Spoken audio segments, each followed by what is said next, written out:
Welcome to episode 3 of the Light Her Project podcast, Real Women. Real talk. I'm Rachel Strella. And I'm Vixen Divine.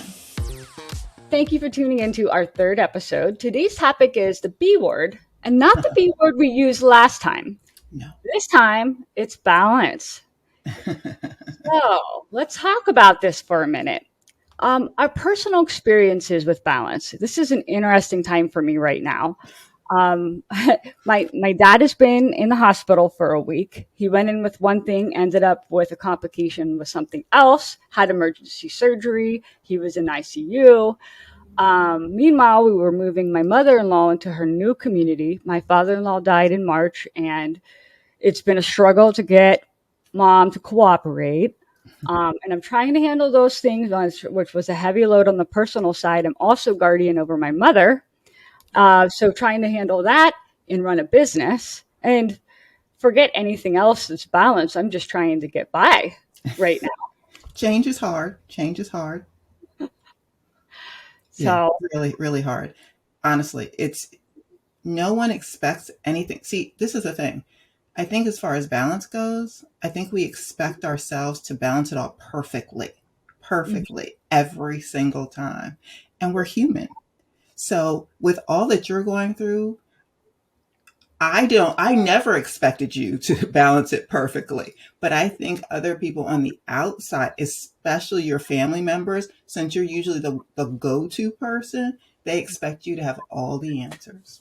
Yep. I agree with you. And since you don't necessarily, because no one does, I think you put maybe a little pressure on yourself. Yeah. Well, there's a lot of that. You know, when you're used to being the one that's responsible, you just flip right into that mode. Yeah. So I'm very used to this. Balance has always been a struggle for me, though. You know, I've always felt like I needed to be doing something more. It's just how I'm wired, I think. I'm overzealous. I'm overambitious. So when I'm doing just a bare minimum, something's wrong. Okay. I get that. I feel guilty if I'm taking a vacation because I feel like there's something else I should be doing.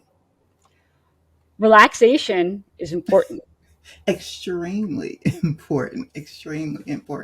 But I appreciate that you're so open to tell us about, your personal struggles, because not everyone is, first of all, and not everyone is able to voice it as well as you do.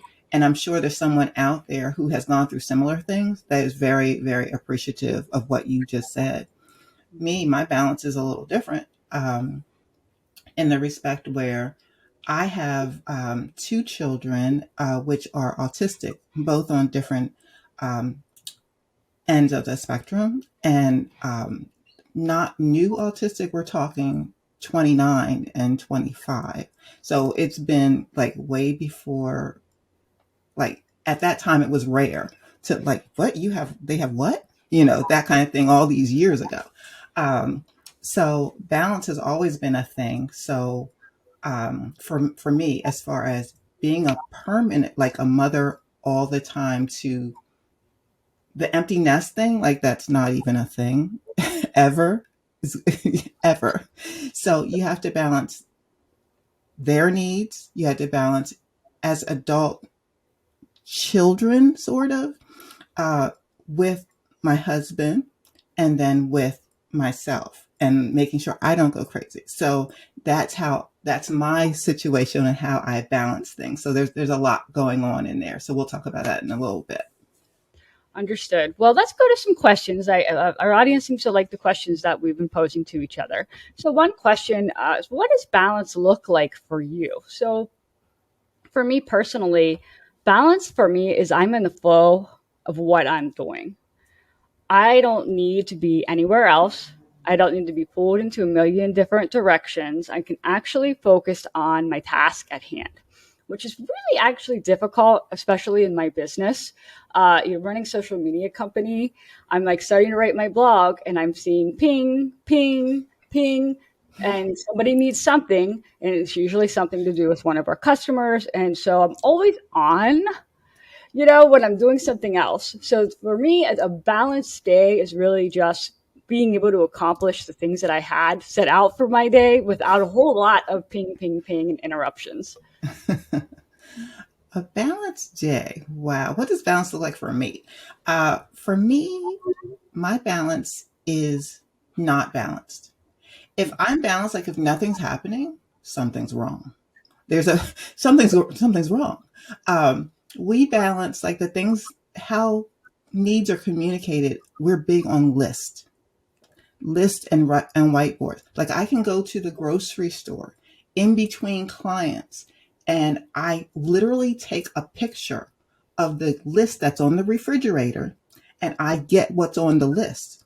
So because of autism, my daughter is very, very like very structured. Okay. So I can say, they'll ask me, did you get such and such? And you know what I say? Was it on the list? Yeah. So that is how it is. If it's Yeah. not on the list, I'm not worried about it. I'm not going to remember it. Because I have to do other things. So my balance is list and schedules. And that's how I balance things. Mm. That's interesting because I would say one of my top strengths are project management. And Oh so for yes. For that's you, for in sure. my life. I don't think about lists because it's just everything that I do already, but it makes total sense. And especially when you need to provide structure for somebody. So what you're saying makes a lot of sense.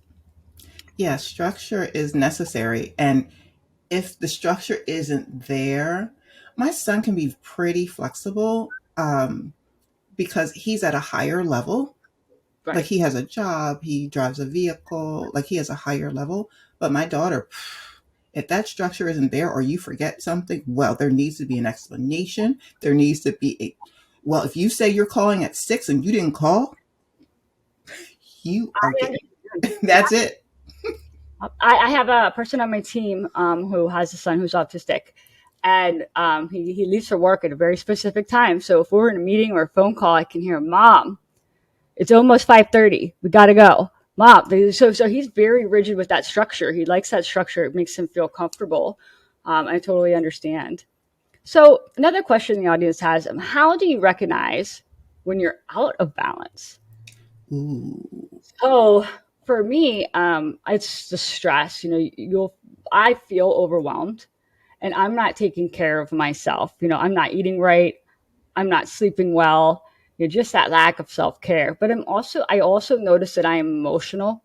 I can easily become explosive or upset at the slightest thing, and that's when I know I need to take a step back and get back into balance as fast as I can, if it's possible in certain situations.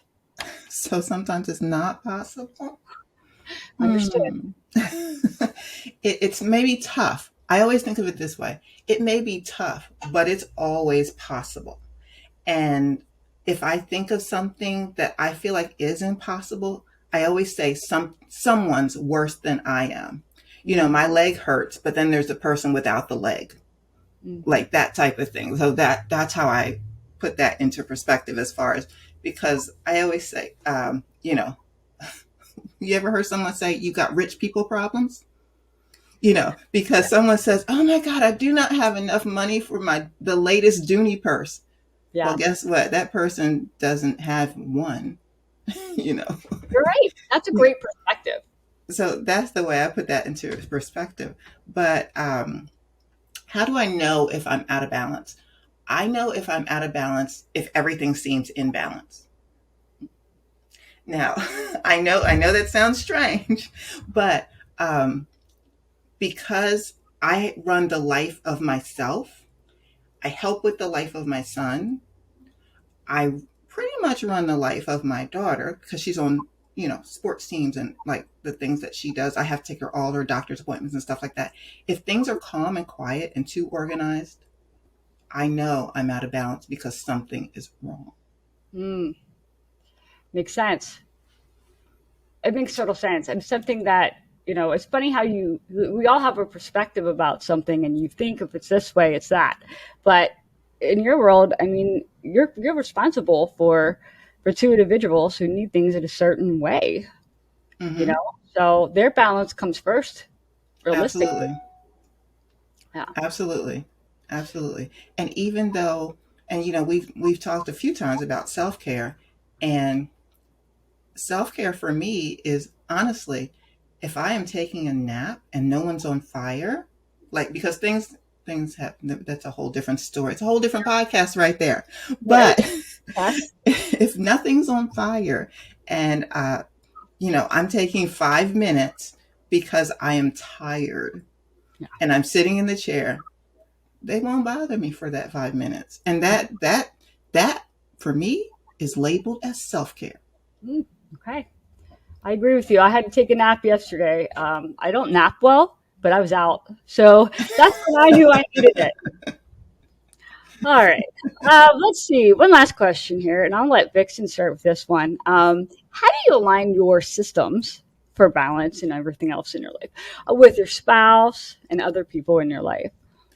Well, I pretty much, first of all, you have to have some sort of hold on whatever you're doing.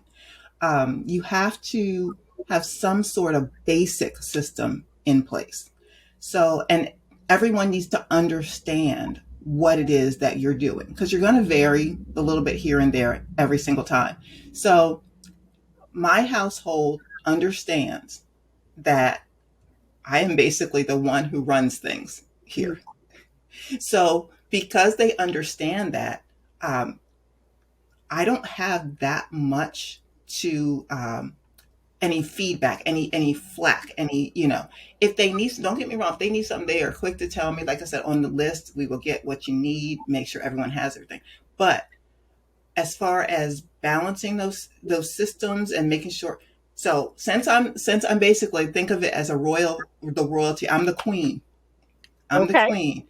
And if you don't know anything about monarchy, yes, the king is the king, but the queen still runs things.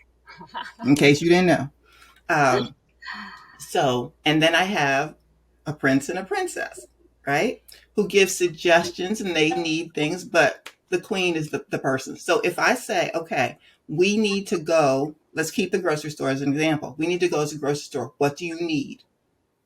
So I get their input on that, and then I go and do it. So my system is I get everything put into the pot, then I make the decision on what we're going to actually do. And then I have that authority to where people are going to listen to me. I think if you haven't put down that structure where this is the way it's supposed to go, this is where you start to have a difficult time. You have to say and you have to verbalize how things are going to go, and then you can vary it from there. But Yeah, you got to have that baseline. yes, I totally agree. And I think a lot of women can agree that they are the queen of their household. I feel like I'm the queen of my household. But my husband and I, we have a really great marriage. Our partnership is so great. We make such a good team. That I'm usually the team leader because that's just how I am. But what's helped us is just communication. We start our day and it's how are we getting on the same page for the day? We don't want to, Yes. if we start working on projects or doing something else, the day will get away from us because of our overzealous personalities. So we just make sure we're on the same page about what we want the day to look like and we communicate that. Well, I think one thing I have to interject is that even though we're queens, we have to be approachable. We have to make our team, i.e. our household, they can tell us things. It's not that we're saying, okay, I said this and this is how it goes and this is what we're doing. You have to you have to be approachable to where they can tell you, hey, honey, this isn't such a good idea, and don't snarl at the Yeah, idea of someone else giving a suggestion or input. So don't be that way. You absolutely. have your base, but Absolutely. don't be mean about it. I mean, because Oh, then no one will approach you. Oh, I'm totally agree with you there. And I'm my husband is his personality is a little bit different from mine. He's very just go with the flow, passive kind of guy. So me and my high D personality, it's easy for me to just take over. But I'm trying to always get his input because otherwise we'll just do what I said we're gonna do for the day. All right. Well, let's talk a little bit about what we're seeing. I was talking with someone on my team, and she said that her mom didn't think that her husband was doing well with balance because of things that she was posting on Facebook. Hmm. I asked her if she could share with me some of these things that she's sharing. So she sent me a few examples. They are Okay. memes. One was a meme that says, "My kids have a mama who cries." Another one said, "You could love being a parent with your entire soul and at the very time admit that being a parent is hard AF. It's okay. It won't make a bad parent, I promise." So these are the things that she's sharing. And so is it just me, or do you feel like this could be a cry for help? Well, it sounds to me like she's actually coping. I agree with that. It doesn't sound, I wouldn't say it was a cry for help. I would say it's more like expressing herself and admitting that, you know what, this is hard. You know, and she's telling somebody, whoever, her friends are, family, that sort of thing, whoever's, following her. But, I wouldn't say that that was, to me, that doesn't sound like a cry for help. You think so? Now, what are you seeing there? Well, the reason I say that, and remember, I work in social media, so there's a psychology to certain things. When somebody's posting memes like that and not really posting any regular updates, it makes me wonder if, like, this is their way of expressing they need help. And some people, and I know you and I have talked about this previously. Some people have a hard time articulating that they need help or even recognizing they need help. And so this could be one of those things that is also occurring. So you feel like, with those three memes, now obviously I haven't seen the rest of her post, but it sounds like you're saying that she was pretty focused on this, like it wasn't mixed in with other things. Well, and I don't know what all of her updates are. I just know that the things that she's been sharing have been cause for concern for her family. Gotcha. Okay. So she must be pretty, yeah, if you're mixing this in with other things and you're not, but if she's just really just kind of posting about that, love that mug that you got there. What's in that Oh, mug? swag. I have one just like it. Hmm. Um, but if she is posting specifically, like continuously on that, then okay, she's dwelling on it, and that might be a cause for concern. Hmm. Yeah. And I think, a lot of the questions that I've been getting from people have been about balancing parenthood. Um, Oh, and so we saw a TikTok from a working mom of three. And her latest batch of children were twins. They're a little bit older now, but she talked about how she balances life and work. And she said she also runs a company. So here are the things that she said. She said there are no days that she is excellent at everything. yeah. She found something for herself to put her time into that doesn't involve her work or her family. Okay. And to me, what I thought was great is she's saying all of this while making a cocktail.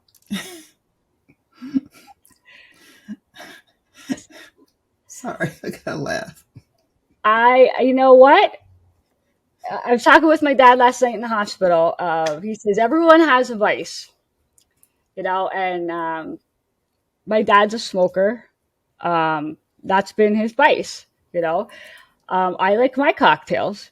It's sometimes it is a coping mechanism that helps with balance. But I thought that she did a great job with the humor. However, to her points, I think the thing that resonates with me the most is there are no days that she's excellent at everything. I mean, it is impossible to be perfect, first of all, let alone, be perfect at a bunch of things or even be super excellent at a bunch of things. I mean, sometimes you really do have to switch hats on and off, Hmm. because you can't focus on 10 things at once and do them all really well. Well, it seems like from what you said, it seems like that she's actually, it's an escape for Yeah. her. If this thing doesn't involve her work, or her family or like anybody else. And she's like, drinking her cocktail while she's doing it. That's Mhm. like, leave families over here, leave me alone. I'm doing this. This is my time. That actually sounds like a self care type of thing. It sounds, I don't know what it is, but it does sound like that's very relaxing. Yeah. And I mean, who knows what it is that she puts her time into? It could be a bubble bath. It could be a painting. It could be a walk. I don't know. I'm not mad at her. That little bit of time can make all the difference. I know that right now as I've been in survival mode. If I can take 15 minutes and take a walk, I feel like a lot better. I feel like I can handle whatever else is going to be thrown at me, you know? Kind of a step back, Yeah. step away from whatever you're dealing with at the Take time. a deep breath. Yeah. Oh yeah. Oh yeah. That me, I'm just like that. I'll do Yeah, I get your little messages sometimes with the with emojis. my little Yeah, it's there. Sometimes you have to literally be reminded to breathe. So let's see what else are we seeing here. So there was a Reddit thread that somebody wrote about work and life balance. okay. She said, "I'm of the firm belief that we aren't built to work 40 to 45 hours a week." And so this is a really interesting perspective because this came from someone who is 30 years old with no children. Oh, So let's explore this for a minute. I, okay. so one of my vices, I like to watch television like shows. So I've been watching a show on Netflix because I'm like out of everything.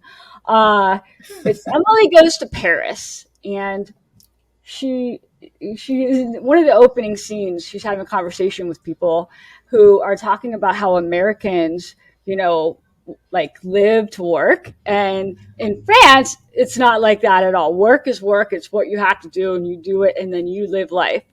And so I do think that that there's a cultural thing that comes into that as well. I think that could be a part of this conversation. That's true. That's true. Having lived in Germany for a couple of years, um, is totally different. Totally different. Um, as far as work goes, if she has that type of a statement, then she probably doesn't like what she's doing. Hmm. Because I love to work. My family will tell you, my son tells me, he's like, Mom, I admire your work ethic. Because I love what I'm doing. Like I can work most of the day, but I'm loving it. Like it is my thing. Yeah, It is my thing. I love to see the transformation in the skin that I'm doing. I love to see the body. I love my client to get up feeling better. I love the computer work on, the things that I'm creating. Like I love it. So 40 to 45 hours, I think I probably work more than that. Yeah, I'm surviving just fine. So you don't, yes, in America, that is our culture. That is a cultural thing. And how you work, it is a cultural thing. And what is expected of you is also a cultural thing because that's the way you were raised um, in that culture. So this is true. But if you hate or if you think that you are not made to work that 40, 45 hours, I believe it's just because you just don't like what you do. I can agree with you there. And I think, so our perspective is a little different than most. We own our own business, where, to be honest, sometimes working 40 or 45 hours is a light week, especially when you're starting up. And I never thought about it as the amount of time, that I spend. You'll know activities that drain your energy and you don't want to do them. Right. And I agree with you totally, though. I do think that she's not liking what she's doing, Right. um, regardless of the amount of time. But I've been in jobs that were draining where I couldn't wait till Friday at 5 o'clock. Oh, and then I'd spend the weekend just lamenting over the fact that I had to go back. So I know that feeling, and it's exactly why I run my own show. There's a name for that. I found out recently. It's they developed it into some kind of syndrome or something to where it's like the dread of Monday coming. Yeah. Like that's actually a thing. Hmm. The dread of Monday coming. So, it's like, Saturday's here. Oh, I got to go to work on Monday. Sundays, you can't even enjoy the weekend knowing. And then they talked about the talk was, you know, making light Mondays or just make, Yeah. so basically you're making Tuesday Monday. So it's eventually going to be the same. Right. Same thing. You still got to go back to work sometime. Exactly. So my thing is, you really, if you have that type of feeling or if you have that kind of stress, you really should explore why you're dreading so much to Yeah. go back to whatever it is that you're doing. And Yeah. there's options. There are plenty of options. And if you don't feel like you have options, please just drop something in the comments. We can help you explore that because Yeah. I really want to know, like maybe it's from where you live, it's from, your accessibility. And then, there are resources that can help you depending on your economics or social standings. Yeah. That's a great idea. And I think, I mean, I've always been a champion for the entrepreneur. I will help any entrepreneur. It's just a passion. I've been doing this for so long. And I also could tell who's cut out to be an entrepreneur. So it's one of those things where that's not for everybody, but Nope. you do have options in your career. And especially now, right now, the labor market, it's definitely an opportunity for people to switch careers if they want to. It's much broader than it used to be, than it ever has been. Something the pandemic like turned on a switch, you know, and what they say it was a great walkout or something like that, where if you basically you're like, I'm not doing this job anymore. Like people just like we're not caring. They're just like Great whatever, resignation. Yeah. Yes. whatever. It's a So real. there's more opportunities, as you said, as that there were, but some people sometimes can't see them. Yes. Can't Yeah. see them. Like we talk about perspective. Yes. Sometimes the perspective you need someone else to look at it to see things that maybe you don't see. Exactly. You're absolutely right. Yep. All right. Well, we're coming to the close of this podcast. This was a great topic, and I think we could talk about this for hours because it really is an interesting topic. But Vixen, let me ask you: is there anything else you'd like to say about balance? Just when you talk about balance, just understand that you need a foundation. Your life is always going to change. It's never going to be the same. As you know, there's always going to be struggles or things that hit you that you do not expect. Um, but if you have a base and everyone on your team, meaning your family, whether it's your dog, whoever it is that's in your team, they have to understand what the base is, what the basic protocol. From there, you can change it. Mm-hmm. Yeah. If everyone understands how it's supposed to go, from there, you can change it. I agree with you. My Vistage chair is an executive coach, and he says that work-life balance is a myth. He says you'll be wearing one hat, and then you get pulled away to wear the other hat, and then you get pulled away to wear the other hat. I mean, I agree, and I agree with that, especially as an entrepreneur, where there are no boundaries from work and home sometimes. And now in the world that we live in, too, many people work from home, where they're expected to be available 24/7. So it is I agree with that, and I think that we just have to be ready to be pulled into that direction and be okay with that being where we're at right now, knowing that we're probably going to have to go back to this direction again, and we're just swimming along. Yeah, I think if everyone understands what's happening, everyone in your team understands what is happening and what potential has to happen, then Yes. it'll be okay.